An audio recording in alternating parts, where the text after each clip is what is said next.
नमस्कार. ग्रंथालीच्या वतीने तुम्हा सर्वांचं स्वागत. अनुभवाचे बोलताना अनुभवाहून थोर हो, शेवटी जा भिंत काळाचीही ओलांडून तू. असा काळाचा अनुवाद करत एका उन्हाची कैफियत मांडणाऱ्या गझलकार चंद्रशेखर सानेकरांच्या 2 पुस्तकांचं प्रकाशन आज होतंय. नवीन गझल संग्रह आहे माझ्या दृष्टांताची दृश्ये आणि गझलच्या उजेडात गझल हा गझलेविषयीची टिपणं, नोंदी, लेख असा गझल वाचक, गझल प्रेमी आणि गझल अभ्यासकांसाठी खजिना असणारा अशी 2 पुस्तकं ग्रंथाली आज प्रकाशित करते आहे. ग्रंथालीचे विश्वस्त सुधे शिंगलासपूरकर यांना मी विनंती करते की आज ज्यांच्या हस्ते पुस्तक प्रकाशन होणार आहे ते CA आणि उत्तम वाचक, अभ्यासक राजीव श्रीखंडे यांचं आपण स्वागत करावं.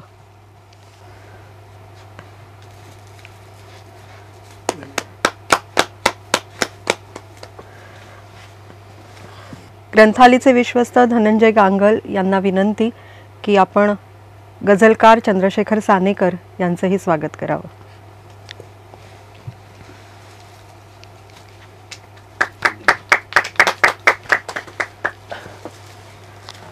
पुस्तक प्रकाशनाआधी प्रकाशनकर्त्यांचं मनोगत जाणून घेऊया.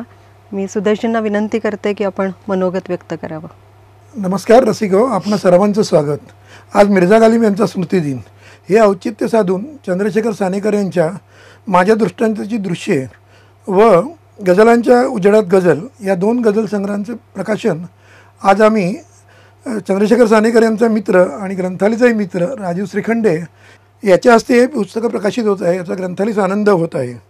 या प्रकाशनानंतर चंद्रशेखर सानेकर स्वतः त्यांच्या गझला आणि शेर याचा आपल्याला सगळ्यांना आस्वाद घेता येणार आहे.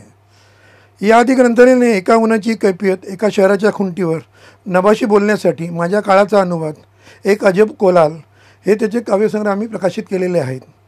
आता थोडंसं ग्रंथालीविषयी. ग्रंथालीचं हे 46वं वर्ष आहे. या 46 वर्षात आम्ही 1200हून अधिक पुस्तके प्रकाशित केली आहेत. त्यातली 120 पुस्तके ही कविता संग्रह आणि गझल संग्रह आहेत. म्हणजे मला असं वाटतं की प्रकाशन व्यवसायात असं इतकी पुस्तकं कवितेबद्दलची कोणी काढली असतील असं मला काही वाटत नाही. आज जी प्रकाशित होणारी जी 2 पुस्तकं आहेत याची मूळ किंमत 400 रुपये होते. आम्ही वाचकांना घरपोच ही दोन्ही पुस्तकं 250 रुपयात देणार आहोत. दुसरं एकूण जी सानेकरांची आम्ही प्रकाशित केलेली जी पुस्तकं आहेत 7, ही जर तुम्ही एकत्रितरित्या घेतली तर तुम्हाला ती सवलतीत घरपोच 750 रुपयात मिळतील. आता आपण सगळे लॉकडाऊनच्या काळात आहोत. लॉकडाऊनच्या काळात ग्रंथालयाने एकूण 7 पुस्तकांची प्रकाशनं केली. ही सर्व प्रकाशन सोहळे जे आहेत आणि ग्रंथालयाचा वाचक दिन हा तुम्ही आमच्या ग्रंथालयाच्या यूट्यूब चॅनलवरती हे सगळे कार्यक्रम बघू शकता. आजचाही कार्यक्रम आपण यूट्यूबच्या चॅनलवरून सादर करत आहोत. तो तुम्ही सर्वांनी पाहावा. ग्रंथालयाच्या यूट्यूब चॅनलला सबस्क्राईब करावं असं मी या निमित्ताने आवाहन करतो आणि माझे 2 शब्द थांबवतो. धन्यवाद. चित्र जे एकेका आहे काढले माझ्या परीने, हे दिले आहेत मी दृष्टांत दुनियेला खुबीने. असं लिहिणारे चंद्रशेखर सानेकर त्यांची ही 2 पुस्तकं प्रकाशित करण्यामागे ग्रंथालीची प्रकाशक म्हणून आणि एक अभ्यासक म्हणून काय भूमिका आहे हे मांडतायत ग्रंथालीचे विश्वस्त धनंजय गांगल. गुजरे इश्क की गलियों से और समझदार हो गए, कुछ गालिब बने यहाँ तो कुछ गुलजार हो गए. गालिब आणि गुलजार असे दोन्ही असलेले आमचे मित्र चंद्रशेखर सानेकर यांची आज 2 पुस्तकं प्रकाशित होत आहेत. पहिले आहे गझलच्या उजेडात गझल. यात गझलचं अंतर्याम शोधण्याचा गेल्या जवळपास 2 दशकातील प्रवास त्यांनी शब्दबद्ध केलेला आहे. त्याचं वर्णन त्यांनी फार मार्मिकपणे अस्वस्थ आस असं केलं आहे. आणि दुसरं पुस्तक आहे तो माझ्या दृष्टांताची दृश्ये. हा गझल संग्रह आहे. त्याचा लेखनकाळ 2004 ते 2010 असा त्यांनी नमूद केलेला आहे. या दोन्हीच्या अर्पण पत्रिका हृदयस्पर्शी आहेत. अगदी त्यात 3-4 ओळीच्याच आहेत, पण इंग्लिशमध्ये ज्याला आपण इट सेट्स द टोन असं म्हणतो अशा आहेत. ही दोन्ही पुस्तकं प्रकाशित करताना ग्रंथालयाला विशेष आनंद होत आहे. कुतूहल, जिज्ञासा, ज्ञान, विवेक, संवेदना, चांगुलपणा, सुसंस्कृतपणा या सगळ्यांना कवेत घेणारा एक शब्द आहे, तो म्हणजे जाणीवा. मनुष्याच्या या जाणीवा रुंदावण्याचं आणि त्याला प्रगल्भ करण्याचं काम ग्रंथाली सतत करत असते. सहसा नोबल कॉज असं ज्याला म्हणतात ते शिक्षण, आरोग्य अशा क्षेत्रात काम करणाऱ्या संस्थांचं काम हे दृश्यम म्हणजे नजरेत ठसठशीतपणे दिसतं. पण संस्कृती कारणाचं काम करणारी ग्रंथालयासारख्या संस्थेचं काम पटकन दिसत नाही आणि त्याचं महत्त्वही लक्षात येत नाही. ते या निमित्ताने मी अधोरेखित करू इच्छितो. सरतेशेवटी सानेकर यांना मनपूर्वक शुभेच्छा देतो आणि इथेच थांबतो.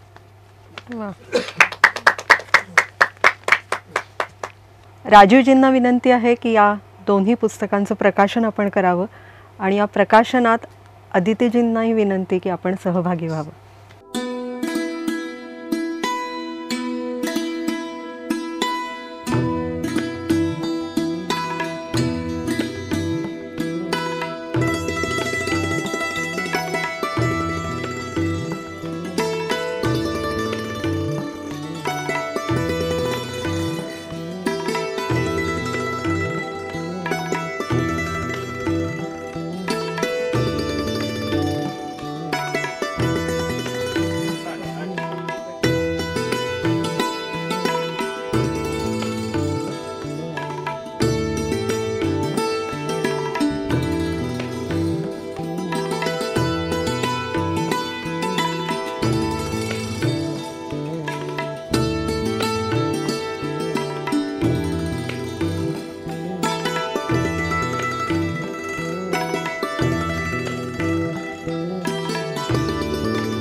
पुस्तक प्रकाशनाबद्दल राजीवजी तुमचे मनापासून आभार आणि चंद्रशेखर तुमचं मनापासून अभिनंदन.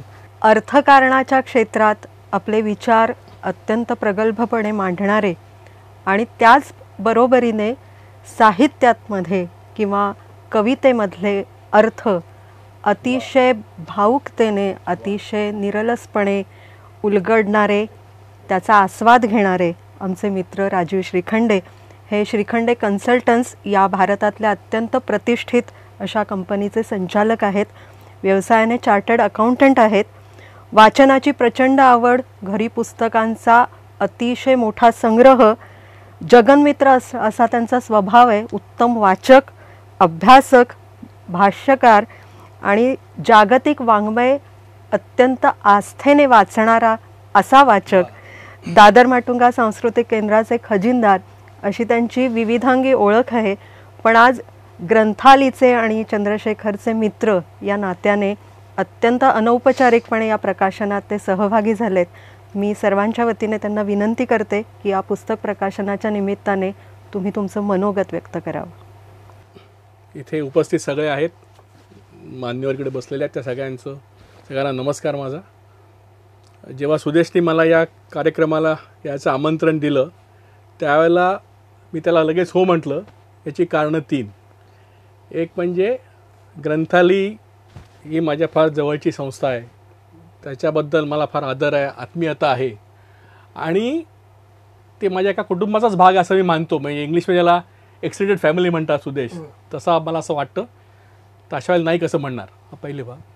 दुसरा असे की चंद्रशेखर आणि माझा फार जुना स्नेह आहे आणि इतक्या वर्षामध्ये फारशी भेट न देखील तो टिकलेला आहे. त्यामुळे आणि तो माझ्या आवडत्या कवीपैकी एक असल्यामुळे येणं साहजिकच आहे. आणि तिसरी अशी गोष्ट की पुस्तकं माझ्या आयुष्याचा एक अविभाज्य भाग आहे.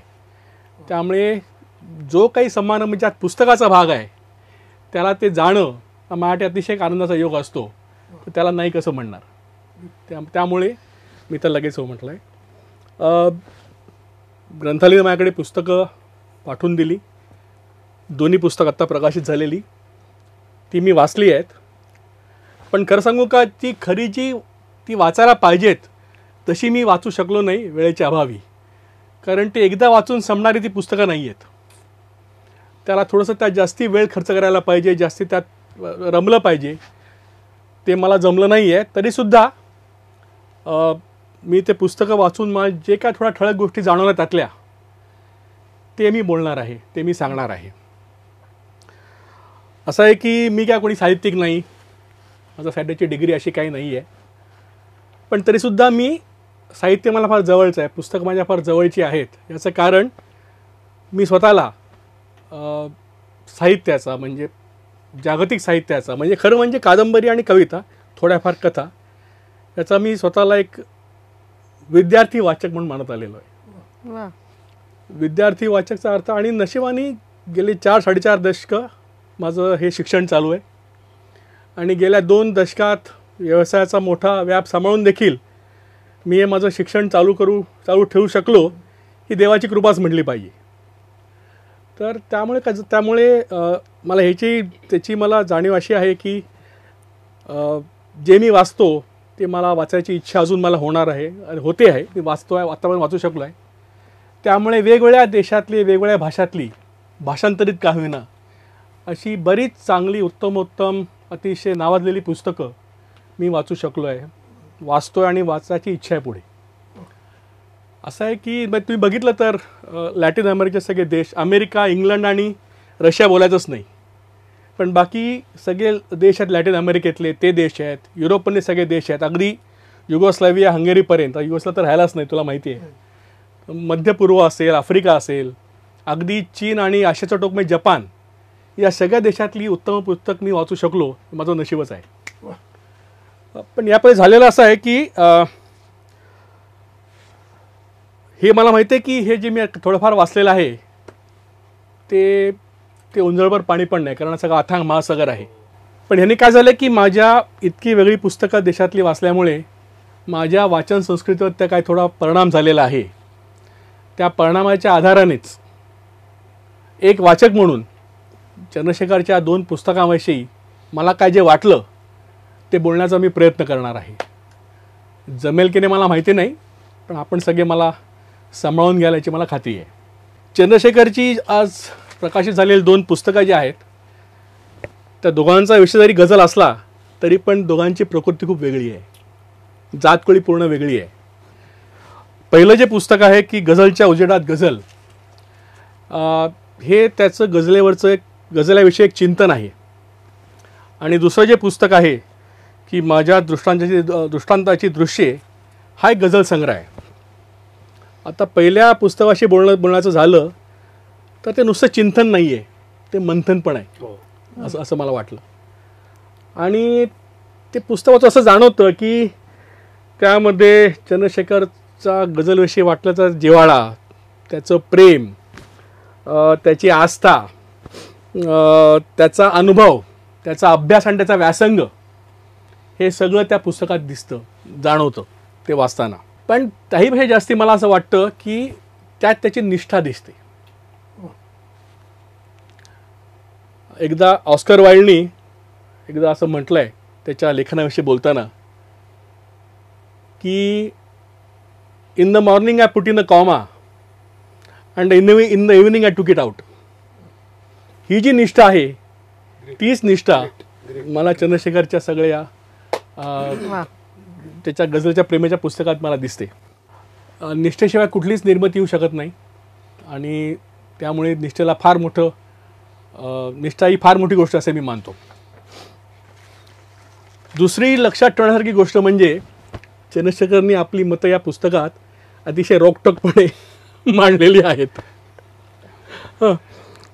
अर्थात त्याचा अभ्यास आणि व्यासंग यामुळेच त्याला ते शक्य झालेलं आहे, हे मला मान्य आहे, कळलं की नाही. आणि या पुस्तकात तो फक्तच गझलेविषयी लिहितो असं नाही, म्हणजे मुख्यतः गझलेविषयी लिहितो, पण बाकीच्या कवितेबद्दल पण लिहितो, साहित्य निर्मिती त्याबद्दल लिहितो, मुख्यतः कवितेविषयीच पण त्याबद्दल पण तो लिहितो, त्याच्या निर्मितीविषयी बोलतो. आणि हे विषय जाणीवेच्या वेगळ्या पातळ्या असल्यामुळे त्याच्यावर भाष्य करताना जर का एखाद्याची भाषा थोडीशी क्लिष्ट झाली, कठीण झाली, त्यात काय फारसं वावगं नाही. पण चंद्रशेखरचं कौशल्य असं की त्यांनी हे सगळं भाष्य करताना भाषा बऱ्यापैकी सोपी आणि सरळ ठेवायचा प्रामाणिक प्रयत्न केलेला आहे. त्यामुळे होतं काय की माझ्यासारख्या वाचकाला देखील चंद्रशेखर जे काय बोलतोय, जे काय म्हणतोय ते कळू शकतं, आणि मला वाटतं एक फार मोठी गोष्ट आहे त्याच्याबद्दल. अर्थात असं आहे की चंद्रशेखरची सगळीच मतं सगळ्यांना पटतील असं काय नाही, काहींना पटतील, काहींना ती पूर्णपणे पटणार पण नाहीत. उदाहरणार्थ चंद्रशेखरनी ग्रेप्स ऑफ रॅथ आणि क्राईम अँड पनिशमेंटची जी वर्गवारी केलेली आहे ती मला पटलेली नाही आहे चंद्रशेखर, पण तो एक वेगळा विषय आहे, त्याची मी चर्चा करीन.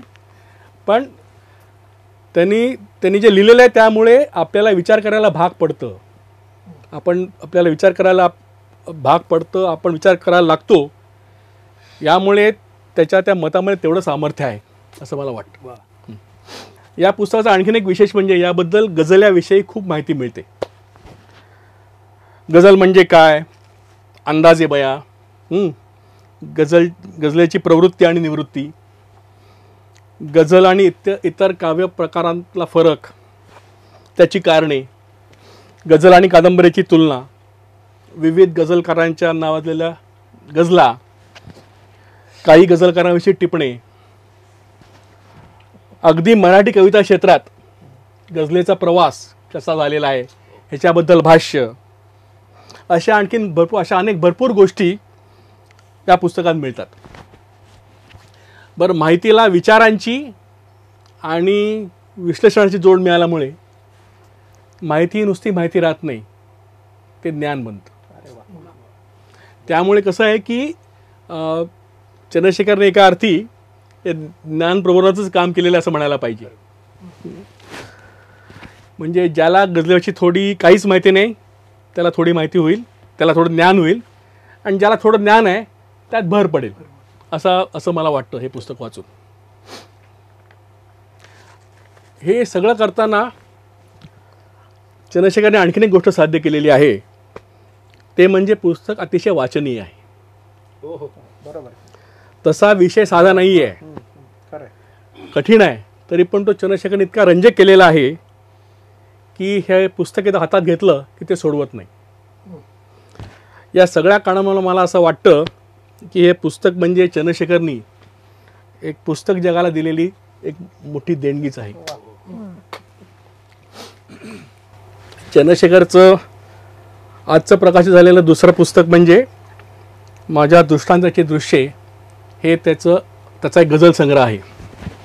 गझलविषयी मला फारशी माहिती नाही, नीट सांगतो, मला त्याचं ज्ञान पण फारसं नाही आहे. पण कविताचं वाचन मी केलं असल्यामुळे मला त्यातली एक गोष्ट सतत जाणवलेली अशी आहे की कविता लिहिणं हे फार कठीण काम आहे.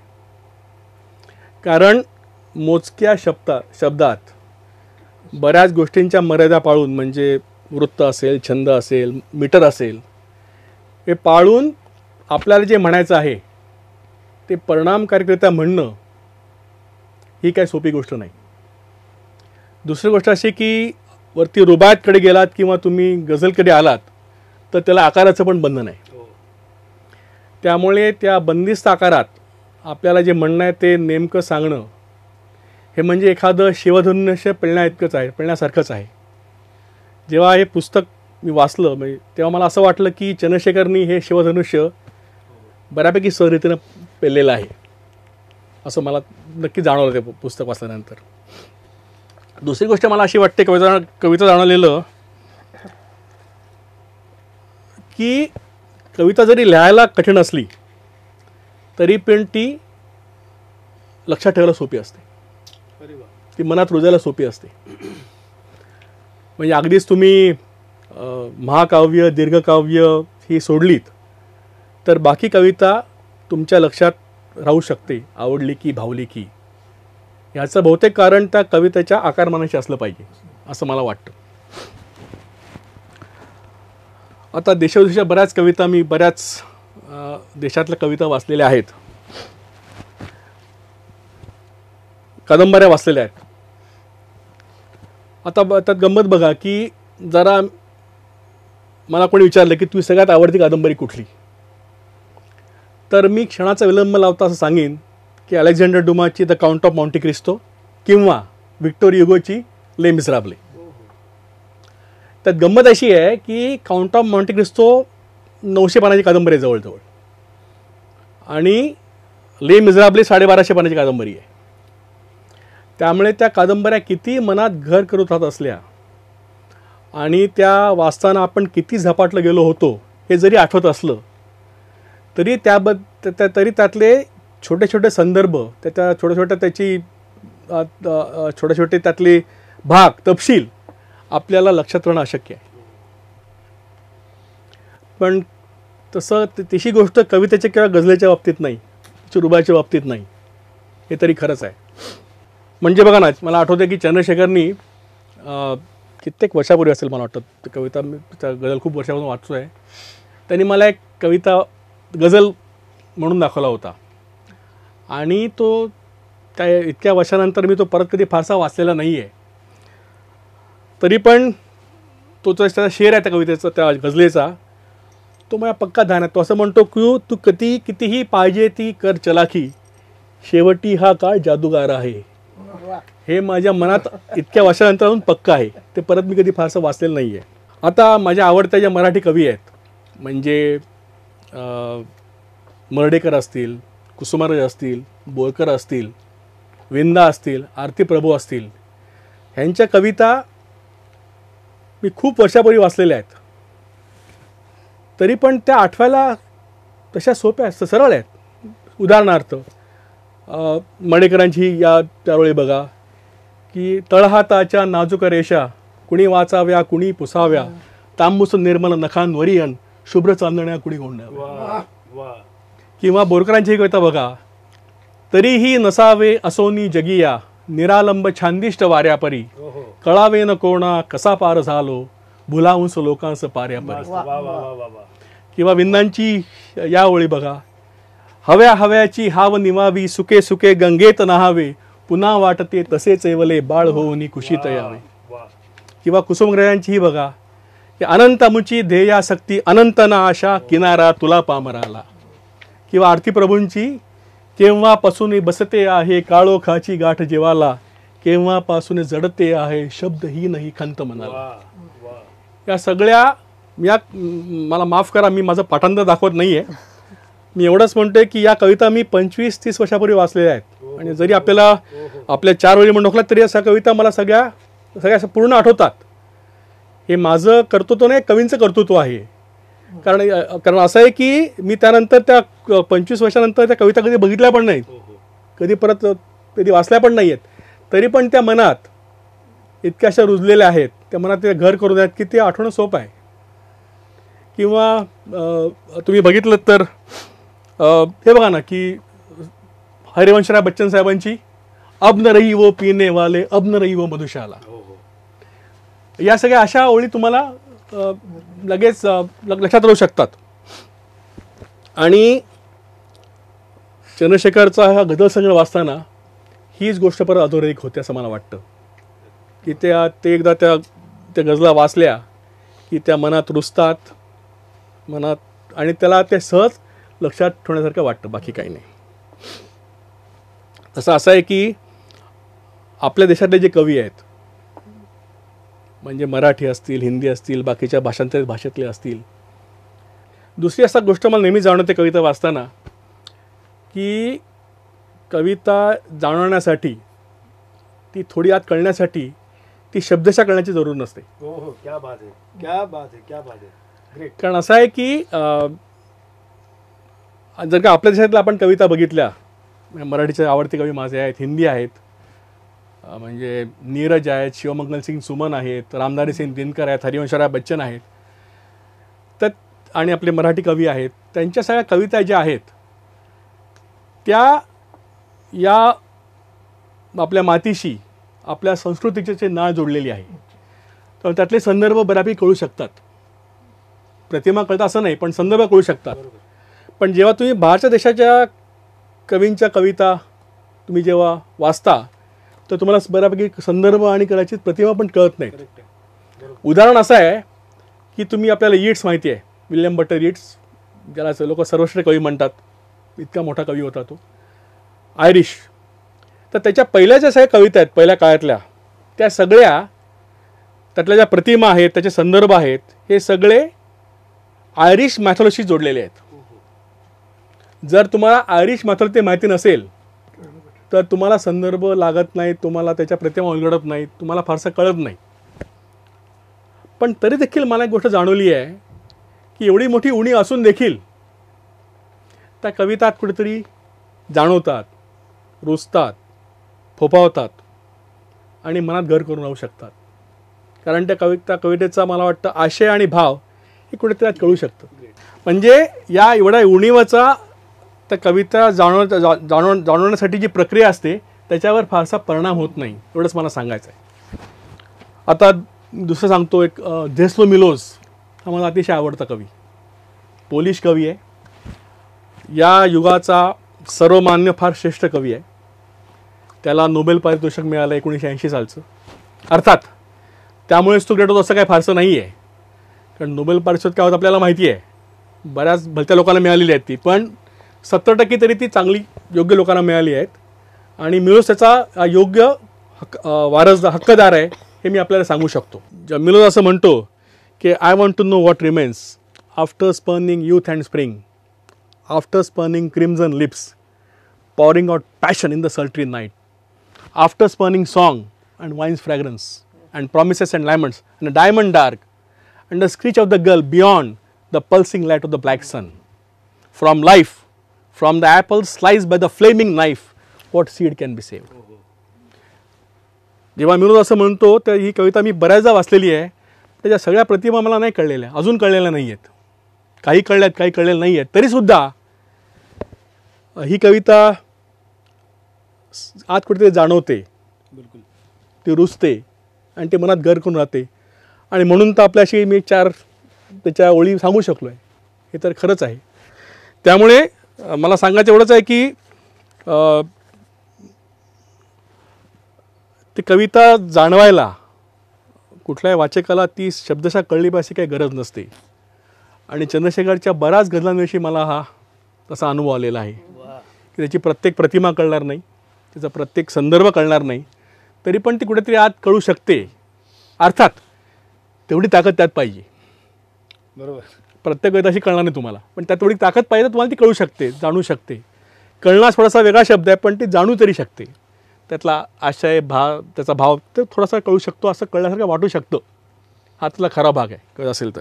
या गझलात मला वाटतं की या पुस्तकातल्या गझलामध्ये विचारांचं, कारण चंद्रशेखर सांगितलं की विचार सगळ्यात महत्त्वाचे आहेत, विचारांचं, शब्दांचं आणि प्रतिमेचं नाविन्य दिसतंच तुम्हाला ते. आणि त्यामुळे ती फार गोष्ट असं मला वाटतं. आता चंद्रशेखरच्या तोंडूनच आपण त्यातल्या काही सगळ्या गझला ऐकणार आहोत, त्यामुळं मी परत त्या उद्धृत करायची गरज नाही आहे. तरी पण उदाहरणार्थ मला त्यातले भावलेले काही शेर मला तुम्हाला सांगायचे आहेत. माझा झगडा सत्याशी, तुमचे अफवांशी लागे बांधे, माझी कुठली दिंडी नाही, तुमचा कुठला ईश्वर नाही. जग म्हणजे मैदान भुकांच्या युद्धांचे, काळ हरत नाही, माणूस जिंकत नाही. हे जे झडते आहे त्याचा इतका खेद कशाला, या काळाच्या झाडाच्या काही सुकलेल्या साली. या काळाचा गझलकार मी, होतो त्या काळात ऋषी, सर्व आजच्या गझला माझ्या त्या काळी होती सुकते. या इतक्या बंदिस्त आकारात इतकं मार्मिकपणे स्वतःचं म्हणणं मांडायला शब्दांवर केवढी हुकूमत लागते हे परत आपल्याला वेगळं सांगायची मी गरज नाही आहे.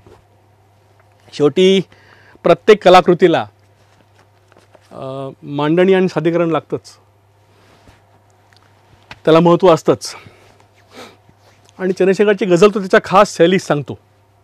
त्याला आता अंदाजबया म्हणायचं की मला माहिती नाही, ते आपण नंतर चर्चा करूया चंद्रशेखर, पण तो त्याच्या खास शैलीत सांगतो हे तरी खरंच आहे. पण बघा ना, शेवटी प्रसिद्ध अमेरिकन भयकथा लेखक जो आहे स्टीफन किंग, त्याने असं एकदा म्हटलंच आहे की it is not the story but who tells it that matters the most. क्या बात है. की चंद्रशेखरच्या गझला वाचल्या की ते स्टीफन किंगचं म्हणणं किती खरं आहे हे पटल्याशिवाय राहत नाही. समारोप करण्याआधी या निमित्ताने थोडंसं विषयांतर करून मला आणखीन एक मुद्दा सांगावा असं वाटतो की आता 27 फेब्रुवारीला मराठी भाषा दिन आहे, त्यासाठी आपल्या सगळ्यांना त्याच्या शुभेच्छा. की बघा आता तुम्ही कुठे जा की गेल्या शतकातली 100 पुस्तकं उत्तम कुठली अशी जर का, आणि ती यादी जी असते ती मोठ्या मान्यवर लोकांनी तयार केलेली असते, अशी फालतू नसते ती. मी यादी वाचतो तेव्हा मला असं कळतं की त्यातली मी 80 पुस्तकं वाचलेली आहेत बहुतेक. ते मला असं कळलं. पण त्यामुळे पण त्यात असं खटकतं मला की त्या 100 पुस्तकामध्ये मराठी एक पण पुस्तक का नाही.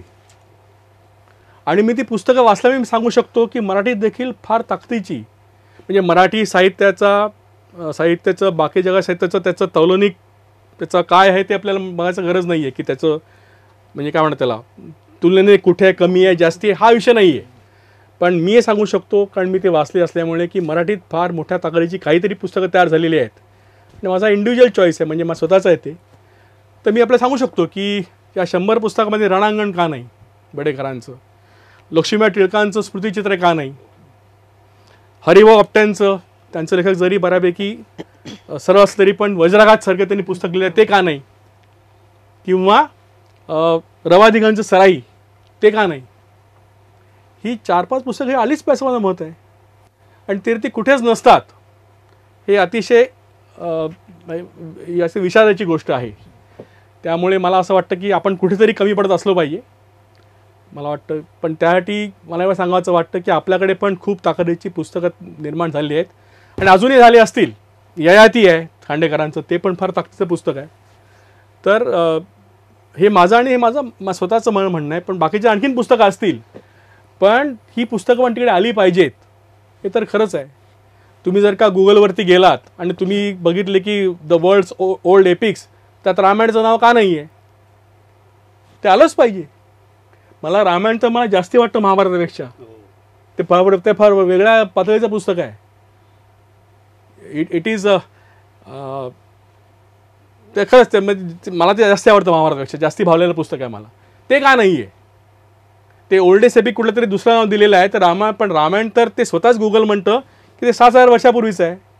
मग ते का नाही आहे. तर मला हे मला एवढं जे खटलं ते आपल्याला सांगायचं होतं म्हणून सांगितलं, एवढंच. चंद्रशेखरचं पुन्हा एकदा अभिनंदन आणि त्याला शुभेच्छा पण दिल्या पाहिजेत.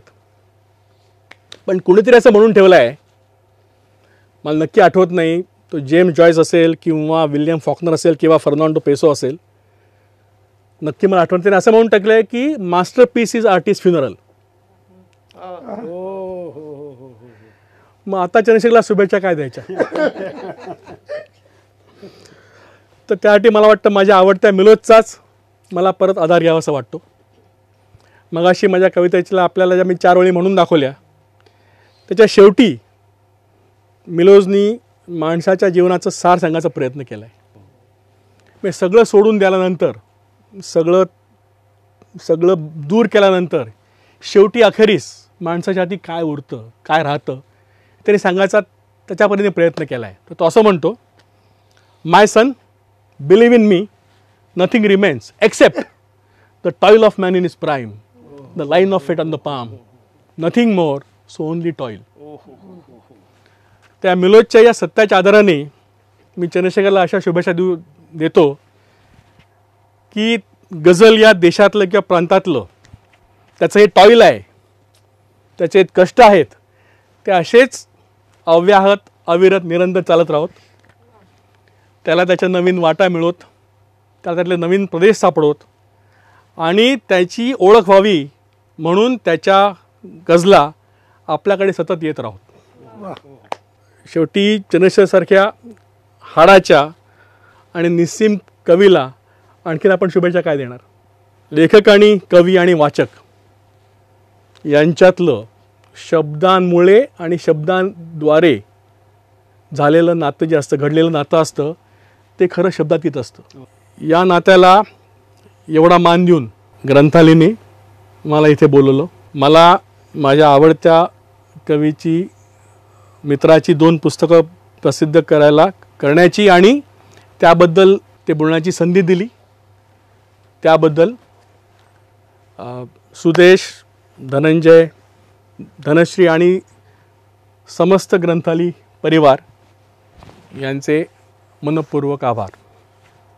आणि स्वार्थ म्हणून सांगतो की माझ्या अतिशय आवडत्या अशा पुस्तक जगाला तुम्ही जी मोलाची भर घालता तुमचं कार्य आहे, तर तसंच सतत चालू राहो अशा माझ्या शुभेच्छा. नमस्कार.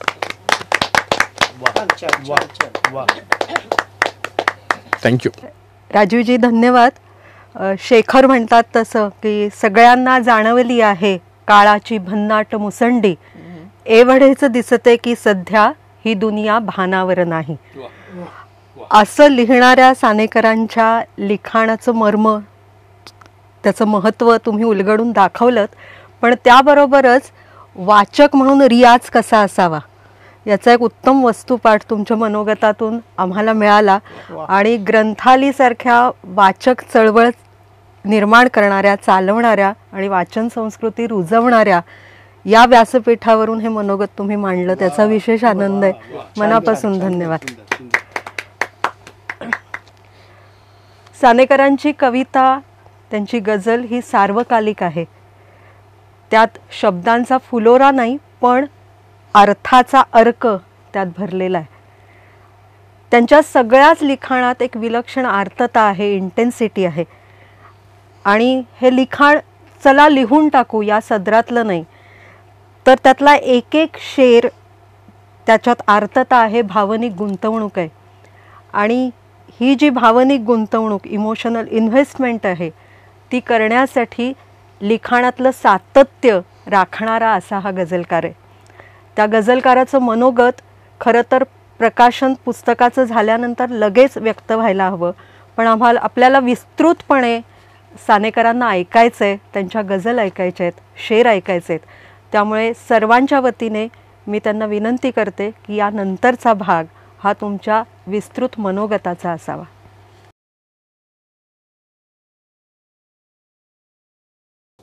नमस्कार मित्र हो.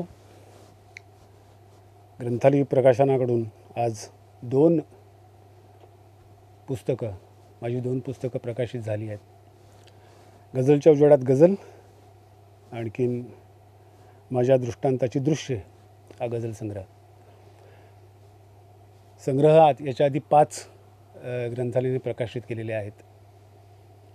हा 6वा गझल संग्रह. एक कविता संग्रह पण आहे, बघना असेच तुकडे म्हणून. गमतीचा भाग म्हणजे गेल्या अनेक वर्षापासूनच्या या क्रमातलं वेगळं पुस्तक गझलच्या उजेडात गझल हे आहे असं मला वाटतं. कारण याच्यामध्ये गेल्या 35 वर्षापासून जे मी गझल लिहितो आहे त्याच्यातलं जे काय माझं मोडकं चिंतन आहे त्याचं संकलन आहे. ग्रंथाली म्हणजे गेल्या 45-50 वर्षापासूनचा प्रवास करणारी एक मातब्बर प्रकाशन संस्था, सगळंच आपण जाणतो. पण त्याच्या मागे अनेक मान्यवर लोकांचे कष्ट, स्वप्न, मूल्य जी त्यांनी रुजवली आहेत ती घेऊन पुढे वारसा घेऊन चालणारी माणसं म्हणजे सुदेश, त्याच्याबरोबरचे धनंजय, अरुण, धनश्री, आणखीन इतर अनेक सहकारी आहेत जो हा सगळा वारसा घेऊन पुढे येत आहेत. मी याचा उल्लेख यासाठी केला कारण हा अजूनही या परिवारामध्ये, ग्रंथालयामध्ये अशी एक गोष्ट जाणवते की जे कलावंत, कवी, लेखक जे त्यांच्या काळजाच्या जवळ धडधडत आहे, ज्यासाठी ते आटापिटा आपला करत असतात, धडपडत असतात, जे कुठेतरी यावं, त्यांच्यापर्यंत ग्रंथालय समहाव अक्षरशः जादू केल्यासारखी पोचते. आणखी त्या शब्दांना, त्या सगळ्या धडपडीला, त्या सगळ्या विचाराला आणखीन लोकांपर्यंत पोचवावं याच्यासाठी आपली सगळी कष्ट, आपली सगळी ती यंत्रणा कामाला लावते. याचाच एक भाग म्हणण्यापेक्षा मला असं वाटतं की त्याचा मी भाग्यवंत असा लाभार्थी आहे जो गेल्या 20-25 वर्षापासून मला लाभ मिळतो आहे की कवी म्हणून, लेखक म्हणून या सगळ्या गोष्टीचा एक धडपडता, मागाशी शब्द वापरला, निष्ठावंत असा एक कलावंत म्हणून ते सगळं पुस्तक रूपाने त्यांच्यासमोर घेऊन येतो. आणखीन ते तितक्याच प्रेमाने, आस्थेने, आपुलकीने आणि विश्वासाने प्रकाशित करतात. हा त्याचाच एक सुयोग आहे आजच्या घडीला जी 2 पुस्तकं प्रकाशित झालेली आहेत ती. मी फक्त म्हणावं आणखीन त्याचं तितक्या सुंदर रूप सुदेशनी आणि त्याच्या सर्व सहकाऱ्यांनी ठेवावं असा हा आजपर्यंत घडत आलेला हा सिलसिला आहे. त्याचाच आजचा सुंदर योग, आजचा दिवस. सुदेशला मी याच्या संदर्भातल्या अनेक सूचना करायचं तो म्हणाला की डन करतो आणि तसंच तो करतो. मी त्याला म्हटलं की कधी कसं आहे, तो म्हणाला की झालं की करूया आपण. तर म्हटलं लवकरच एक तारीख अशी आहे की जी तारीख माझ्या कवीच्या जवळची तारीख आहे, मिर्झा गालिबचा दिवस 15 फेब्रुवारी. त्याचा स्मृतिदिन म्हटलं तो जर पाळता आला तर आपण करूया. म्हणाले की ओके, केलं आपण. तो जे म्हणतो ते प्रत्यक्षात तो आणतो. त्याचं अनुभवण्याचा जे काय मी अनेक वेळा अनुभवलं त्यातला आजचा हा पुन्हा तो दिवस आहे की जे मी अनुभवतो आहे तो ते सगळं प्रत्यक्षात आणतो. याच्याबरोबर घडलेली आणखीन एक अत्यंत सुंदर गोष्ट म्हणजे कधी नव्हे ते मी धनंजय गांगल यांना मी याविषयी बोलताना ऐकलं. आणखीन ते थोडक्या शब्दामध्ये इतकं सुंदर त्यांनी त्याची मांडणी केलेली आहे की मला हळूच चिठी पाठवायचा मोह झाला होता की प्लीज जरा आणखीन जरा बोला ना पुढे, आणखीन आम्हाला आवडेल असं मला वाटलं होतं. सुदेशनी त्याच्या नेहमीच्या शैलीमध्ये अत्यंत उत्कटपणे त्याच्या भावना व्यक्त केल्या. याच्या पलीकडचा आणखीन एक भाग जो माझ्या मनामध्ये अनेक दिवसापासूनचा होता, जो मी सुदेशकडे म्हटलं मी की सुदेश, मला असं वाटतं की राजू श्रीखंडे यांच्या हस्ते जर करता आलं तर मला आवडेल. म्हणाले की डन, करूया, बोलतो मी, आताच बोलतो मी. तर मी म्हटलं की अरे फारच सुंदर गोष्ट आहे, म्हणजे मनातल्या सगळ्या गोष्टी ह्या अशा घडत आहेत.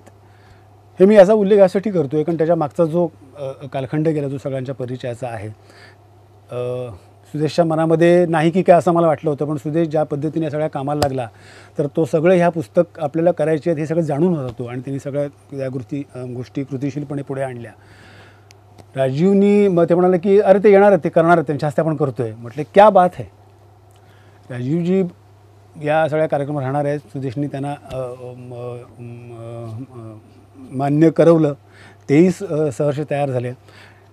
याचं कारण असं होतं की राजीवसारखी व्यक्ती की जी अखंडपणे, मी मागाशी काहीतरी त्यांच्याशी बोलताना असं म्हटलं होतं की पृथ्वीचा वरचा थर तो खालच्या थरापर्यंत ते इतकं जर शोध घेतला तर एवढा मोठा पुस्तकाचा ब्रह्मांड जर आपण कल्पना केली तर त्या टोकापासून ते या टोकापर्यंत पुस्तकामध्ये बुडलेली व्यक्ती अशी आहे.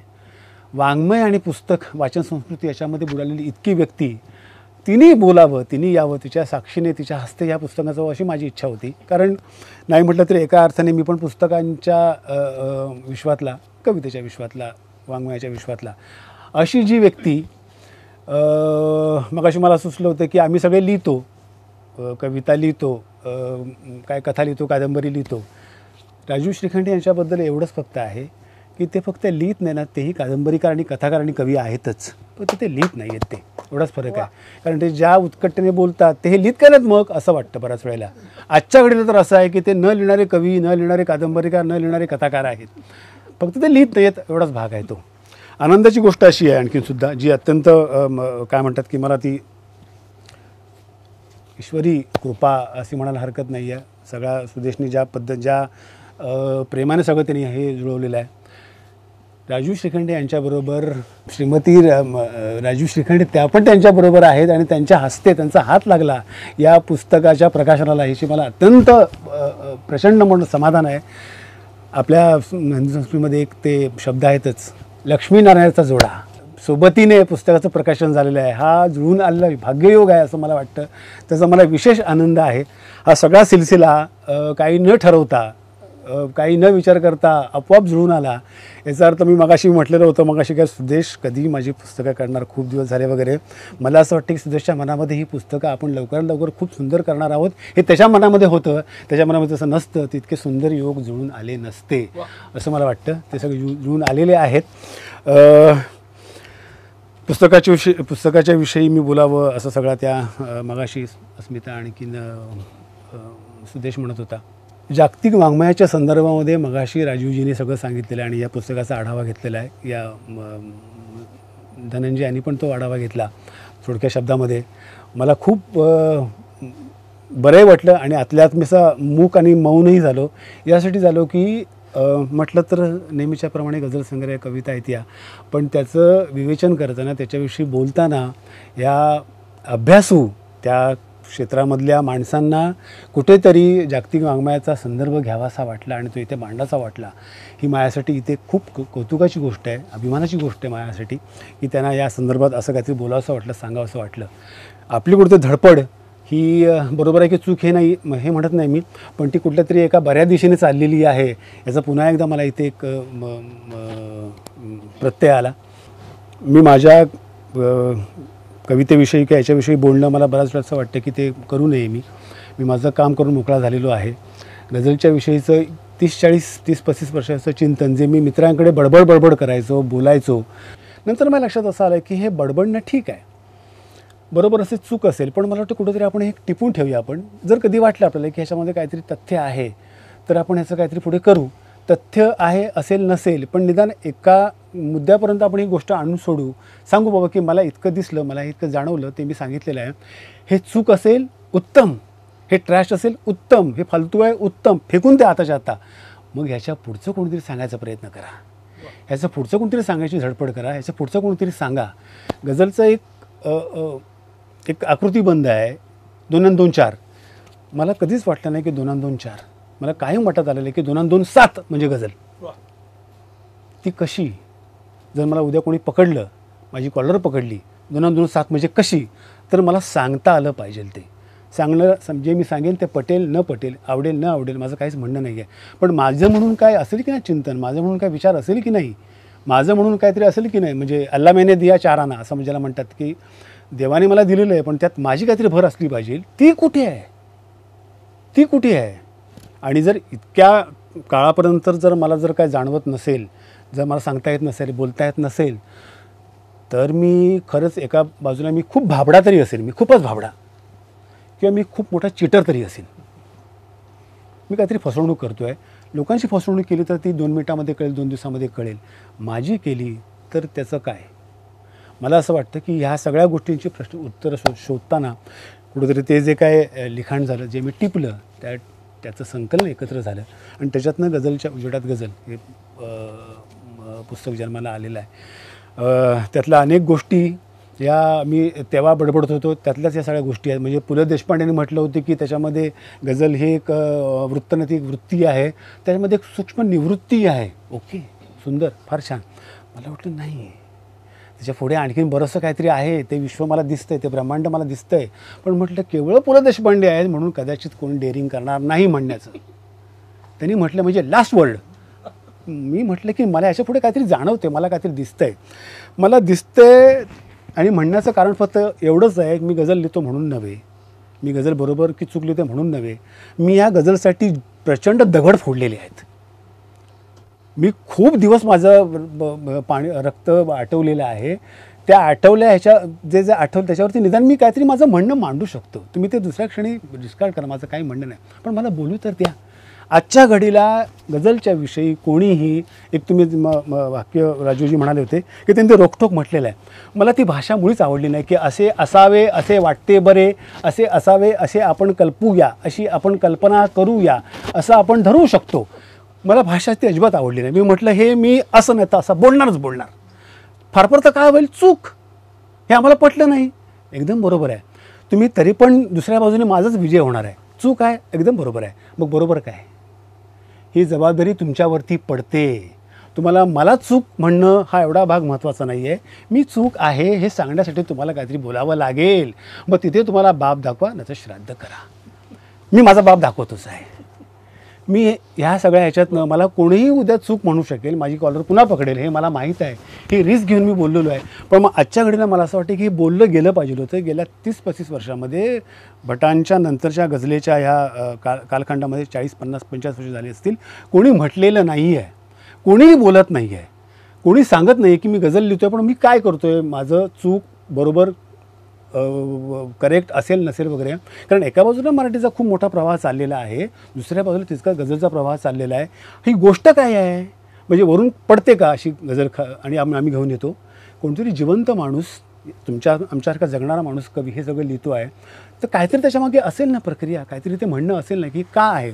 आणखीन लोकांच्यावरती आपण विश्वास टाकू नये का, की आपण त्यांच्याशी बोलू नये का, हे सांगू नये का त्यांना. आपण लोक म्हणजे कोण, शेवटी अल्टिमेटली ज्यांच्याकडे आम्ही आमची कवितांनी गझल घेऊन जाणार आहोत ते लोक असणार आहेत. त्यांना हे सांगू नये का. बऱ्याच वेळेला काय होतं, गझल अशी असते का, बरोबर आहे, ते सानेकरने लिहिली आहे ना तशी असणार, भटाने लिहिली आहे ना तशी असणार, मग आणि कोणती तशी असणार, मग पण ती तशी नाही आहे. हो, मग तशी नाही, मग आम्हाला कसं कळणार तशी नाही. तर एक विशेष सर्कल तयार झालं. गझल कवी असे लिहितात म्हणून गझल अशी आहे, आणखी आम्हाला तशीच आमच्या समोर येते म्हणून आम्ही तशी मानतो. मग दुसरी गझल कुठली आहे आणि ती कशी आहे हे सांगणारे पण पुढे आलेच पाहिजेत. ही जबाबदारी पहिली आमचीच आहे. लिहिणाऱ्यांची आहे. त्यांनी पहिलं सांगितलं पाहिजे, त्यांनी सगळं समजून सांगितलं पाहिजे, पुढे घेऊन गेले पाहिजे, त्यांनी अनेक बाजू अनेक त्याचे पैलू दाखवले पाहिजे, आणखीन त्यांना समजेल, येईल, कळू शकेल अशा पद्धतीने. तुम्ही जे म्हणालात की रोखठोक, ते त्यातनं आलं की हे मला कळलं की समजा कोणी सामान्य माणसाने लिहायला घेतलं तर निदान काहीतरी अरे देवा डोकं दुखायला लागलं किंवा नाही कळत आहे, बाजूला ठेवूया, समीक्षेचं पुस्तक कोणी वाचणार नाही आहे. मी म्हटलं की असं होता कामा नये, त्याच्या हातात जर पुस्तक लागलं त्याला वाटलं पाहिजे की हे आत्ता नाही पण थोडं थोडं पुरून मी वाचेन, काहीतरी कळेल मला.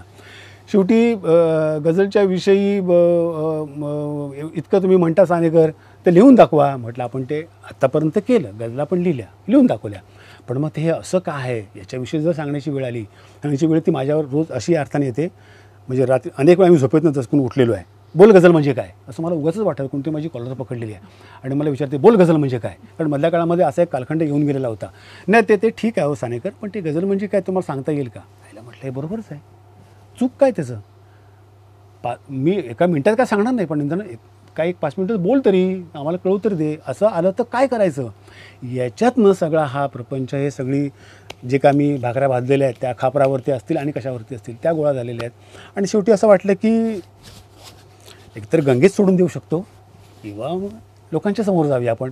म्हटलं गंगेत नको सोडूया आपण, लोकांच्या समोर जाऊया आपण, त्यातनं काय बघू काय होतं ते. पुस्तक तयार झालं. तो सगळा भाग, ही सगळी मारामारी, आपलाची वाद आपणासी असं जे म्हटलेलं आहे, आतापर्यंत भाग माझा तो होता की नाही सानेकर तुम्ही ते म्हणाला होतात, आता करून दाखवा असं काय. ते काल होतं, आज काय तुमचं म्हणणं आहे? ते काल बोललात, मग आज काय म्हणणं आहे तुमचं? आज काय म्हणणं म्हटल्यावरती ती मागची गोष्ट जुनी झाली, मग नवीन काहीतरी सांगायला पाहिजे. काळ बदलला, कारण सुरेश भटांच्या वेळेला काळ वेगळा होता, जेव्हा टी व्ही होता, दूरदर्शन होतं. आजच्या काळाला इतका फटकन तो जो काळ आहे की सुरेश भटांनी प्रतिमामध्ये गझलच्या विषयी म्हटलेलं होतं, आणि आजच्या काळाला इतके हजारो चॅनल्स, आणखीन सगळा हा बदललेला कम्प्युटर, आणखीन माहितीस्फोट, त्याच्यामध्ये गझल म्हणजे 2 विश्वच वेगळी झालेली आहेत. मग त्याच्यामध्ये गझलचं असं सांगायचं असेल तर आपण सांगायला पाहिजे की नको की तेच सांगणार आपण. बाबांनी सांगितलेलं आहे ते बरोबर आहे. अरे पण बेटे तुमने क्या किया? आपकमाई ठीक आहे, आपकमाईचं काय? हा सगळा आपकमाईचा मामला आहे, आपकमाईची धडपड आहे. त्याच्यातनं म्हटलं आपण समोर ठेवूया आपण जी काय असेल ती. आणखीन म्हटलं आपण पळून जाणे किंवा आपण केवळ परिस्थितीचा फायदा घेणे आणि त्याच्याविषयी नरोवा कुंजरावा अशी माहिती घ्यायची. नाही ते तसं पण असेल ना, नाही ते तसं पण बरोबर आहे, नाही ते पण बरोबर आहे, नाही तुमचं ते म्हणणं आहे. म्हटलं हा भोंगळपणा झाला. कवी म्हणून, गझलकार म्हणून हा भोंगळपणा झाला. कुठेतरी सांगायला पाहिजे की हे काळं आहे, हे वाईट आहे, याच्याविषयी बोलूया आपण. माझं काळं ते वाईट असू शकेल, तुमचं जे वाईट आहे ते काळ असू शकेल, पण इथं बोलूया तरी. ते लपाछपीचा भाग करूया नको आपण. म्हटलं हा पहिला फटका कोण मारला पाहिजे? म्हटलं दुसरं कोणी मारणार नाही, मीच मारला पाहिजे पहिला फटका, मीच बोलला पाहिजे. या सगळ्या उहापोहातनं, या सगळ्या मारामारीतनं सगळं पुस्तक तयार झालेलं आहे. ती सगळी गोष्ट आहे. खूप सुंदर गोष्ट आहे की इथे जर सुदेशसारखा दुसरा कोण माणूस असता तर त्यांनी मला दोन गचांडी पकडली असती. हे काय सानेकर, असं काय लिहिता तुम्ही हे? कारण त्याच्यामध्ये काही कवींची नावं आहेत. नंतर मी विचार केला की काढूया का? मी म्हटलं की नको, हे राहू देत, लक्ष जाऊ देत. मग त्या निमित्ताने समजा मी चोर असेन, मी चूक असेन तर कळेल अरे पण ये जो जिनके बारे में बोल रहा है उनका भी तो सोचो, त्याची पण आपण झडती घेऊया की अगदी चुकून असेल. म्हटलं ते प्रक्रिया सुरू होते. सुदेश दुसरा कोण असं तरी म्हटलं असं, पण सुदेश फार चांगली गोष्ट आहे की तुला बरोबर वाटते ना, हे तुझं समाधान झालं आहे ना, बस ते बघ पुढचं काय ते. हे तो पाठबळ उभं करत असल्यामुळे अरे तो जर घाबरत नाही आहे मग आपण कशाला घाबरायचं? यामुळे सगळा तो प्रकार सगळा ठेवण्याची मला हिंमत झाली. म्हटलं चलो हो जाने दो. गंमत फक्त थोडीशी सांगतो याच्यामधली, आणखीन संपवतो मी हे सगळं, मग गझलांकडे वळूया. उद्या जर असं झालं की आपल्यातल्या आताच्या कुसुमाग्रजांना, आत्ताच्या विंदा करंदीकरांना, आताच्या दिलीप चित्रेंना, आताच्या सदानंद रेगेंना, आताच्या अरुण कोलटकरांना, आताच्या नामदेव ढसाळांना जर ह्या गझलची जी गंमत आहे, जे सौंदर्य आहे ते जर कळलं ना, तर तुम्हाला कल्पना येणार की ज्या पद्धतीने उर्दूमध्ये हजारो शेकडो लोकांचा जथ्था असतो कविता ऐकायला रात्रभर, तसं उद्या कुठेतरी एक नवीन शैली मराठीमध्ये सुरू होऊ शकेल की जी अरे बापरे, हे आम्हाला असं माहीत नव्हतं की मराठीमध्ये अशा प्रकारचा काहीतरी कविता शैली येऊ शकते. मराठीमध्ये आताच्या घडीला सुरेश भट आणखीन पुढच्या गझलांचा जो प्रवास झालेला आहे त्याचं बघता उद्या हे कुठेतरी लोकांच्यापर्यंत जाऊन लोकांना वाटतं की अरे आत्तापर्यंत आपण ह्या अशा तऱ्हेच्या कविता ज्या हिरवे हिरे गार गालीचे हरित तृणाच्या मखमालींचे अशा आपण कविता ऐकत होतो, छान आहेत, एका पद्धतीने होती. पण जसं तुम्ही मगाशी राजूजीने 2-3 शेरांचा उल्लेख केला होता, जो पटकन ते म्हणायचे आकार असा त्यांनी शब्द वापरतात. त्यांना म्हणायचं होतं की छोट्याशा आकारात, छोट्याशा आकृतीबंधामध्ये एक मोठा असा आशय ठेवता येतो, आणि जो इथे कवीच्या मुखातनं निघता समोर गेल्यानंतर तिथे समोर धडकणं त्याच्या काळजावरती, वाचकावरती, श्रोत्याला, अशा तऱ्हेची काहीतरी एक नवीन काव्यशैली जी गझलच्या रूपाने घडते आहे. ती घडत असताना तिचं सौंदर्य जर कळलं लोकांना, तर मला असं वाटतं की तो प्रकार कळायला, त्याचा आस्वाद घ्यायला, त्याचं सौंदर्य कळायला थोडीशी मदत होईल, की अच्छा ही गंमत अशी असते का, अच्छा हे त्याचं सौंदर्य असं असतं का, हे कळायला कुठेतरी एक प्रक्रिया सुरू होईल. कळेल असं मला वाटत नाही आहे. सबकॉन्शियसला कुठेतरी ती गोष्ट मदत करेल, त्याची पायाभरणी कुठेतरी बारीकशा ह्याच्या प्रयत्नातनं होईल असं मला वाटलं, आणि त्याच्यातनं सगळा हा प्रयत्न मी एकत्रित केला. तो या पुस्तकाच्या रूपाने मांडण्याचा प्रयत्न माझा. पुस्तकाच्या विषयी बरंचसं बोलून झालं. तुम्ही सगळे गझलांसाठी उत्सुक आहात. गझलांकडे वळूया. मी माझ्या पद्धतीने 2 पद्धतीने गझला सादर करतो. सुरुवातीला मला असं वाटलं की सगळे इंटेलेक्च्युअल लोक आलेले आहेत असणारे, आपण तशा गझला घेऊया, पण असं नाही आहे. आपण थोडंसं काय म्हणतात की दिल की बात प्यार की बात अगर हो तो अच्छा हो, अशा पद्धतीने त्या गझला थोड्या सुरुवातीच्या घेतो, नंतर बाकीच्या मग गझलांकडे वळूया आपण. सुदेश नेहमी म्हणतो की ते शेर वगैरे घेते, ते काय हवे ते तुकडे वगैरे असं म्हणतो ते, तर मी त्याची प्रयत्न केला नव्हता, पण मी सुरुवात तशा काही शेराने करतो, मग त्या गझलकडे वळूया आपण. 2-2 शेर असणार आहेत, त्याच्याकडे लक्ष ठेवा. 2 शेर म्हणजे एकत्र नसणार आहेत ते, पण 2 शेर वेगळी कल्पना त्यामध्ये असणार आहे. रोमॅन्टिक सुरुवातीचे शेर घेणार आहे, कसे तुमच्यापर्यंत पोहोचतात बघा. मॅडम म्हणाले की ते व्हॅलेंटाईन काहीतरी आहे, आम्हाला ते ऐकायचं वगैरे, तसंच सुरुवात करतो मी. 2 शेर. तसा तिचा माझ्यावर कुठला अजून ठपका नाही, तसा तिचा माझ्यावर कुठला अजून ठपका नाही, तसा तिचा माझ्यावर कुठला अजून ठपका नाही, पण ती कायम एक बोलते तुझा भरोसा नाही. तसा तिचा माझ्यावर कुठला अजून ठपका नाही, पण ती कायम एक बोलते तुझा भरोसा नाही. आपल्यात जे भांडण झाले ते कामाचे आहे, आपल्यात जे भांडण झाले ते कामाचे आहे, आपल्यात जे भांडण झाले ते कामाचे आहे.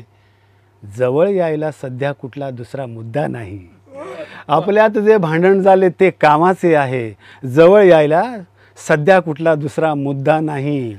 2 शेर असेच. असे कुणीही नाही ज्याची इथे खास जागा नाही, असे कुणीही नाही ज्याची इथे खास जागा नाही, हाय तुझ्या या मैफलीमध्ये फक्त तुझा तो वेडा नाही. असे कुणीही नाही ज्याची इथे खास जागा नाही, हाय तुझ्या या मैफलीमध्ये फक्त तुझा तो वेडा नाही. शेर असा आहे की एक तुझ्याशी भांडण झाले, 2 शेर लिहिले त्यावर. एक तुझ्याशी भांडण झाले, 2 शेर लिहिले त्यावर. एक तुझ्याशी भांडण झाले, 2 शेर लिहिले त्यावर, म्हणजे माझा दिवस तसा अगदीच फुकट गेला नाही. एक तुझ्याशी भांडण झाले, 2 शेर लिहिले त्यावर, म्हणजे माझा दिवस तसा अगदीच फुकट गेला नाही. असे कुणीही नाही ज्याची इथे खास जागा नाही, हाय तुझ्या या मैफलीमध्ये तुझा फक्त वेडा नाही. 3 शेर असेच.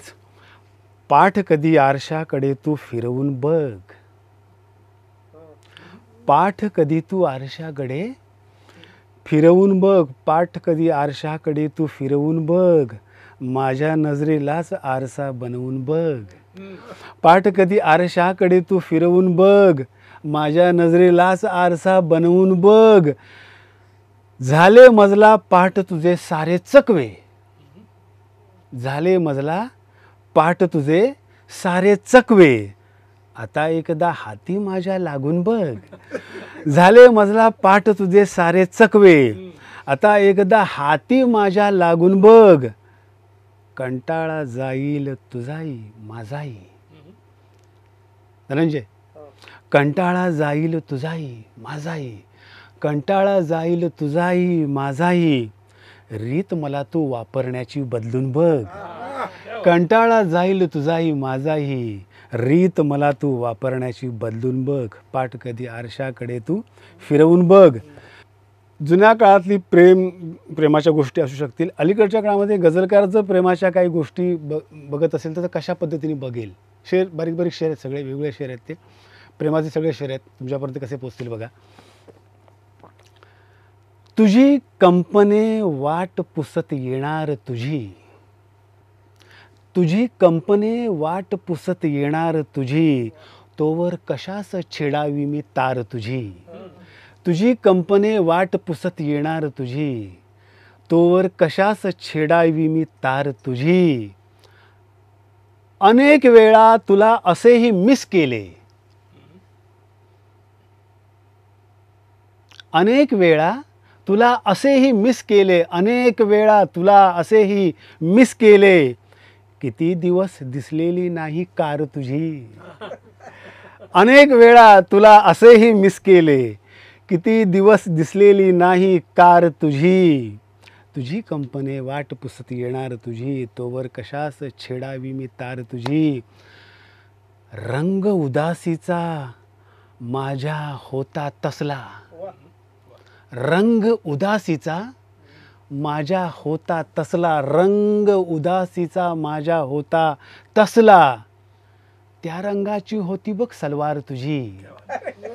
रंग उदासीचा माझ्या होता तसला, त्या रंगाची होती बघ सलवार तुझी. तुझी कंपने वाट पुसत येणार तुझी, तोवर कशास छेडावी मी तार तुझी. या व्यसनाचा इलाज कोठेही नाही, या व्यसनाचा इलाज कोठेही नाही, सवय लागलेली आहे बेकार तुझी. या व्यसनाचा इलाज कोठेही नाही, सवय लागलेली आहे बेकार तुझी. तुझी कंपने वाट पुसत येणार तुझी, तोवर कशास छेडावी मी तार तुझी तार तुझी. लग्नाच्या नंतरचं एक व्यवस्थित लक्षण म्हणजे भांडणं. पण भांडणं फार सुंदर असतं, चांगली असतात, त्याचा माझा अनुभव आहे. कशी असू शकतात ती भांडणं. जस्ट इमॅजिन, माझं इमॅजिनेशन, कवीचं गझलकारचं इमॅजिनेशन. या व्यसनाचा इलाज कोठेही नाही, सवय लागलेली आहे बेकार तुझी. भांडणात दोघांचीही सरशी झाली, कोई हारा नाही, कोई जिता नाही, कोई जिंकलं नाही, कोणी हरलं नाही. भांडणात दोघांचीही सरशी झाली, भांडणात दोघांचीही सरशी झाली, मला पुढे घेऊन गेली माघार तुझी. भांडणात दोघांचीही सरशी झाली, मला पुढे घेऊन गेली माघार तुझी. तुझी कंपने वाट पुसत येणार तुझी, तोवर कशास छेडावी मी तार तुझी. कुठे कशी मी तुझी नजर चुकवू शकतो, कुठे कशी मी तुझी नजर चुकवू शकतो, कुठे कशी मी तुझी नजर चुकवू शकतो. आभाळच घेऊन हिंडते घार तुझी, कुठे कशी मी तुझी नजर चुकवू शकतो. आभाळच घेऊन हिंडते घार तुझी. बऱ्याच वेळेला तो एक किस्सा तुम्हाला आठवत असेल, धनंजय तुम्हाला तो जास्त आवडेल. नवरा समजा दारू पिऊन आला असेल घरी, तो किती प्याला असेल किती प्याला नसेल गोष्ट वेगळी, पण तो ज्या पद्धतीने दरवाजाला हात लावून उभा राहतो त्याच्यावरूनच कळतं की काय आहे नेमकी परिस्थिती. म्हणजे मला त्या खरंच आहे ती त्या जजमेंटची किंवा त्या नजरेची मला म्हणजे घाबरून जावं असं आहे. अरे बापरे, म्हणजे कोणतीही गेस्चर कोणतेही पोस्चर तुम्ही लपवू शकणार नाही, तुम्ही कसे उभे राहा, कशी तुम्ही ॲक्टिंग करून उभे राहा. म्हटलं हे, आणि हे मी माझ्या मित्रांकडनं मी ऐकलेलं पण आहे, आणि माझ्या बाबतीत सुद्धा मी अनेक गोष्ट काय ऐकलेलंच आहे का फक्त? नाही, मी पुढे बोलणार होतो, अनेक गोष्टी मी अशा करायचा प्रयत्न केला गेला. अरे म्हणजे अमुक एक आपण गोष्ट केली असून बऱ्याच वेळा सांगावं की नाही मी नाही तसं नाही केलं, नाही मी नाही केलं. ती म्हणाले की नाही पण मला असं वाटत नाही रे तू असं केलं असेल. कुठल्या तरी एक क्षणी वाटतं की चला ही बरोबर पहिल्याच फटक्यात तिने बरोबर पकडलेलं आहे, आता जास्त ॲक्टिंग करण्यात अर्थ नाही आहे, बरोबर तू म्हणालास मी तसं केलं आहे. मग ते मला तर आधीच कळलं होतं बघून तिथे. आणि म्हटलं हे कमाल झाली, आपण केलं कुठे, हे केल्यानंतर आपण सगळे पुरावे नष्ट करायचा प्रयत्न केला सुद्धा, असं काय राहिलं मग साला की पटकन कळावं. शॉकिंग. तो शॉक अजूनही मला कधी कधी जाणवतो. हा शेर त्यातला आहे. कुठे कशी मी तुझी नजर चुकवू शकतो, आभाळच घेऊन हिंडते घार तुझी. नुसती गार हिंडत असेल तर हरकत नव्हतं, ती जर अख्खा आभाळ घेत असेल तर आभाळाच्या त्या कोपऱ्यात का आभाळाच्या या कोपऱ्यात काय. Highly impossible, highly impossible. कुठे कशी मी तुझी नजर चुकवू शकतो, आभाळच घेऊन हिंडते घार तुझी. रुपया माझा आहे पण खोटा आहे, रुपया माझा आहे पण खोटा आहे, त्यापेक्षा चिल्लर आहे कलदार तुझी. रुपया माझा आहे पण खोटा आहे, त्यापेक्षा चिल्लर आहे कलदार तुझी. माझ्या विरहाची नक्षी अपुरी पडते, माझ्या विरहाची नक्षी अपुरी पडते, किती ओढणी आहे लफेदार तुझी.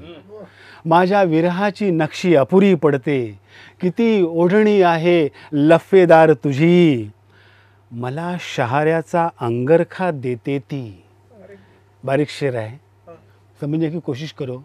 तुम्ही तुमच्या मनातले जे काही सुंदर क्षण असतील, जे तुम्ही कदाचित कोणाशी शेअर केले नसतील, तर ते क्षण जर आठवायचा प्रयत्न करा.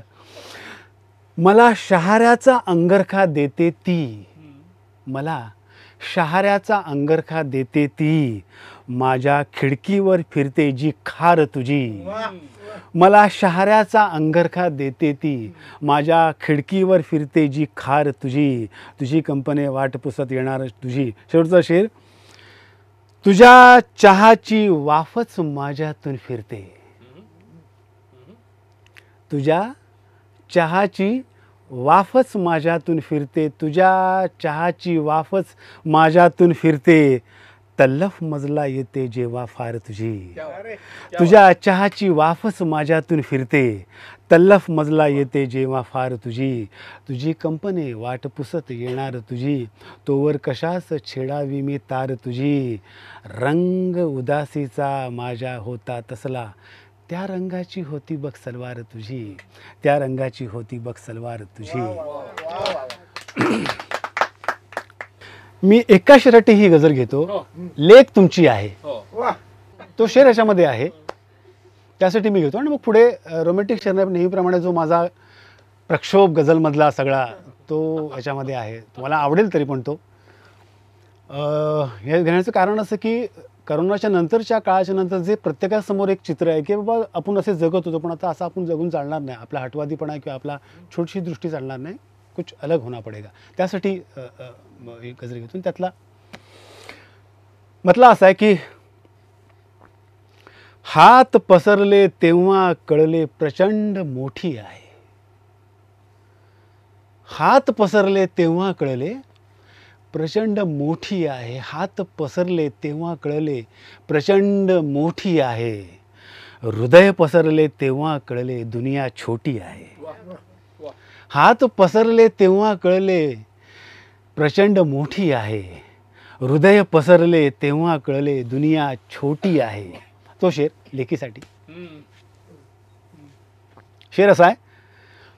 ड्रेस नको हे फुगे तिच्यासाठी घेऊन जाऊया, ड्रेस नको हे फुगे तिच्यासाठी घेऊन जाऊया, ड्रेस नको हे फुगे तिच्यासाठी घेऊन जाऊया, कुठे आपली लेक एवढी मोठी झाली आहे. ड्रेस नको हे फुगे तिच्यासाठी घेऊन जाऊया, कुठे आपली लेक एवढी मोठी झाली आहे. हात पसरले तेव्हा कळले प्रचंड मोठी आहे, हृदय पसरले तेव्हा कळले दुनिया छोटी आहे. तुला कळत नाही हा मोका आहे तुला कशाचा, तुला कळत नाही हा मोका आहे तुला कशाचा, मला कळत नाही मजला ही कसली संधी आहे. तुला कळत नाही हा मोका आहे तुला कशाचा, मला कळत नाही ही मजला कसली संधी आहे. हात पसरले तेव्हा कळले प्रचंड मोठी आहे.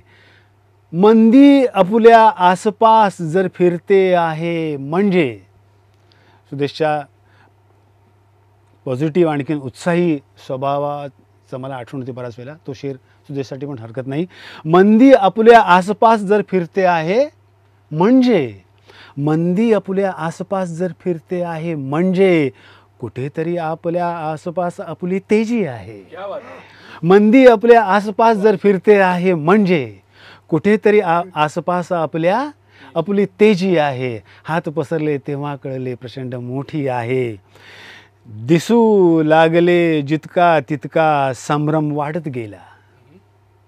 दिसू लागले जितका तितका संभ्रम वाढत गेला.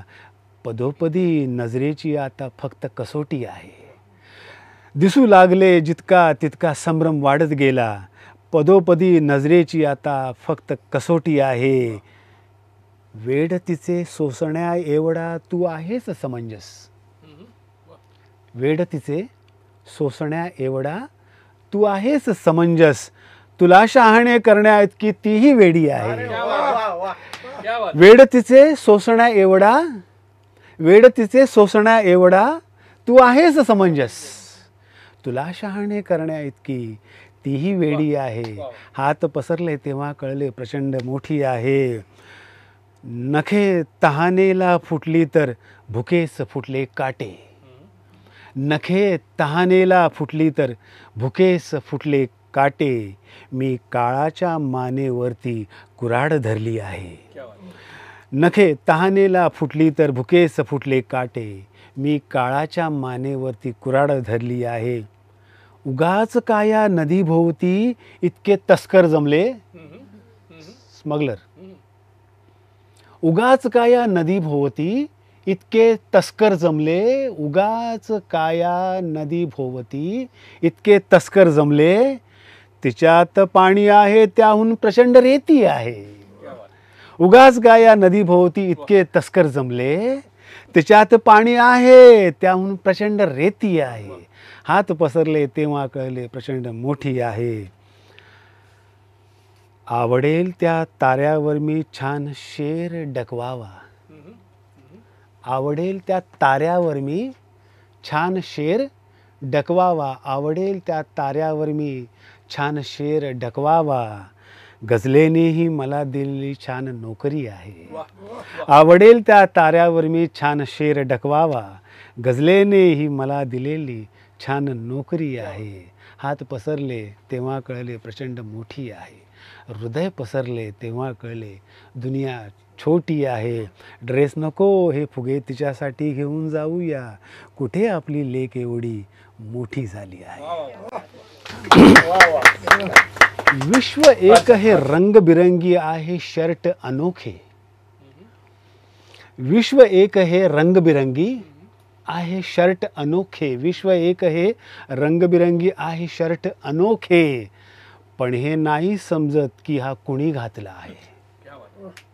विश्व एक है रंगबिरंगी आहे शर्ट अनोखे. पण हे नाही समजत की हा कुणी घातला आहे. तो खास शेर यासाठी मी हे सांगायचा प्रयत्न करतो. तो शेर बारीक शेर प्लीज लक्ष द्या.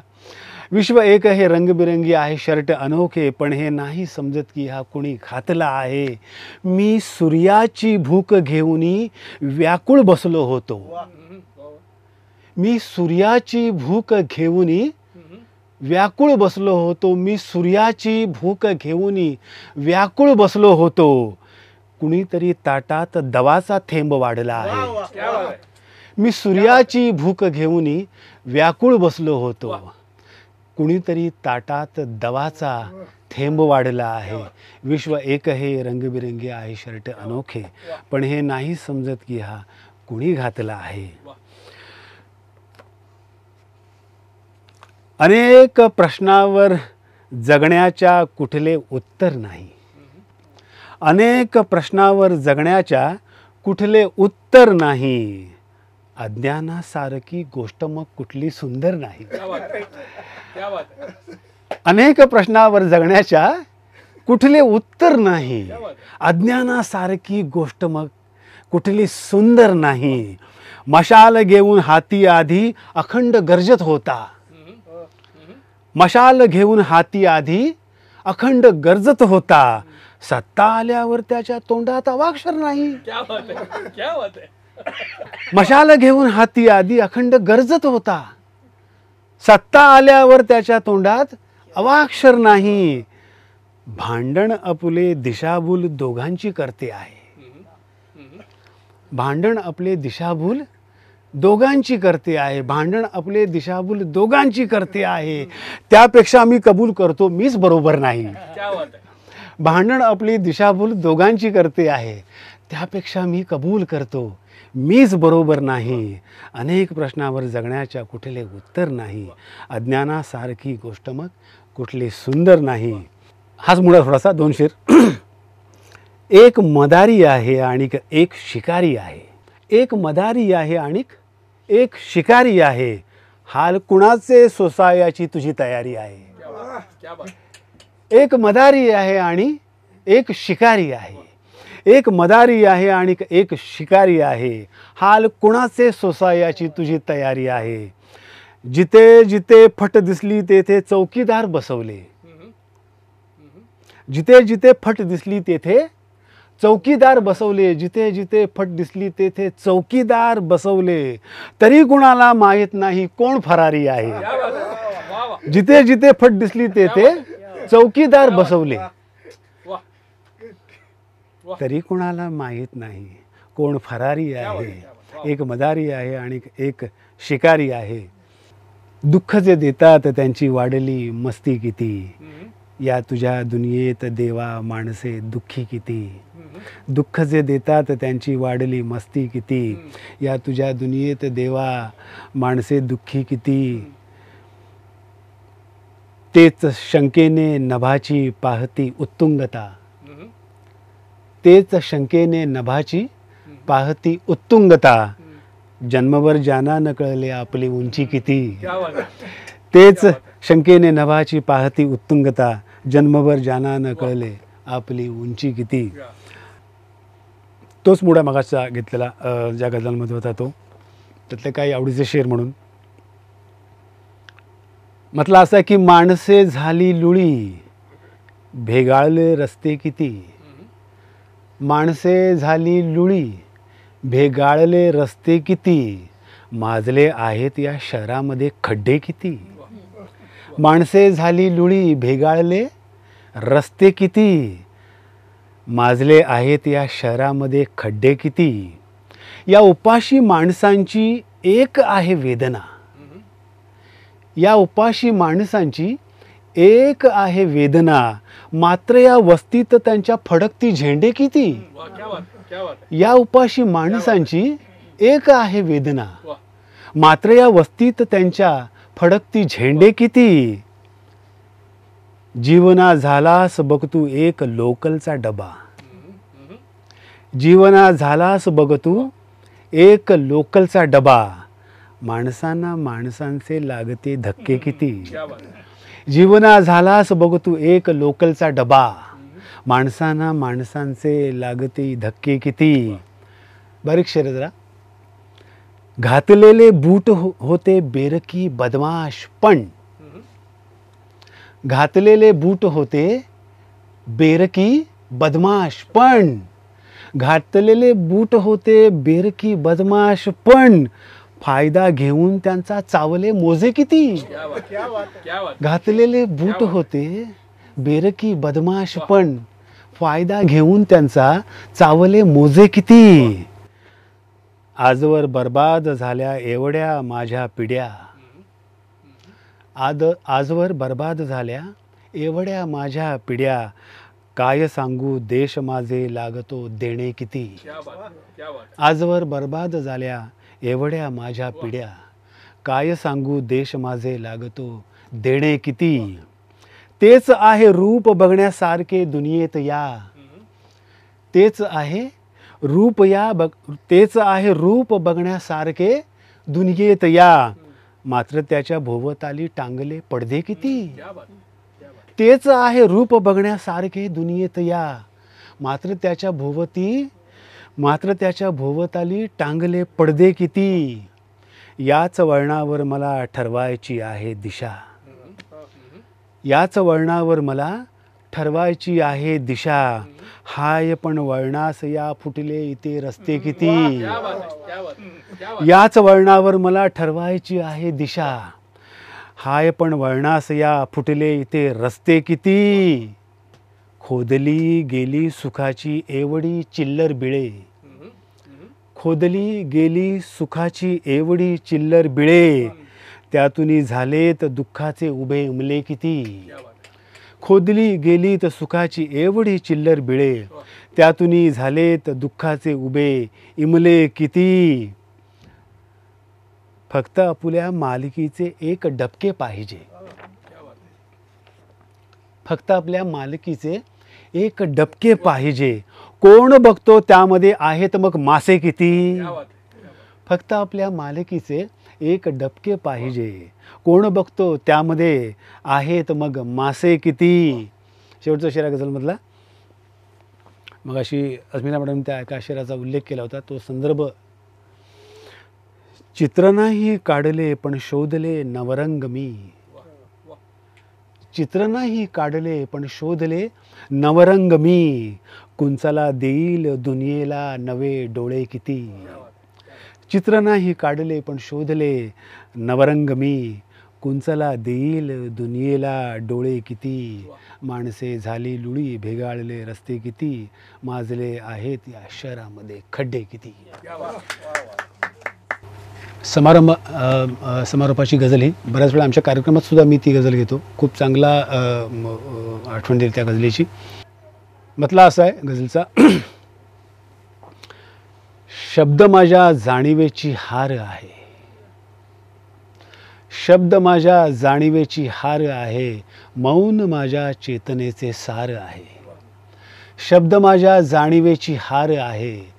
मौन माझ्या चेतनेचे सार आहे. जाणीवेचा शब्द माझे लक्ष बनला. जाणीवेचा शब्द माझे लक्ष बनला. चित्त माझे एक सावध घार आहे. जाणीवेचा शब्द माझे लक्ष बनला. चित्त माझे एक सावध घार आहे. काळजाचा तळ मला सांगून गेला. काळजाचा तळ मला सांगून गेला. काच माझी आरसा होणार आहे. काळजाचा तळ मला सांगून गेला. काच माझी आरसा होणार आहे. मी कधीचा शोधतो आहे चराचर. मी कधीचा शोधतो आहे चराचर. कोणते आभाळ माझे दार आहे. मी कधीचा शोधतो आहे चराचर. कोणते आभाळ माझे दार आहे. शब्द माझ्या जाणीवेची हार आहे. मौन माझ्या चेतनाचे सार आहे. या गझलचा आणि या मैफिलीचा अंतिम शेर, समारोपाचा शेर. तू कितीही पाहिजे ती कर चलाखी. तू कितीही पाहिजे ती कर चलाखी. शेवटी हा काळ जादूगार आहे. तू कितीही पाहिजे ती कर चलाखी. शेवटी हा काळ जादूगार आहे. शेवटी हा काळ जादूगार आहे. धन्यवाद.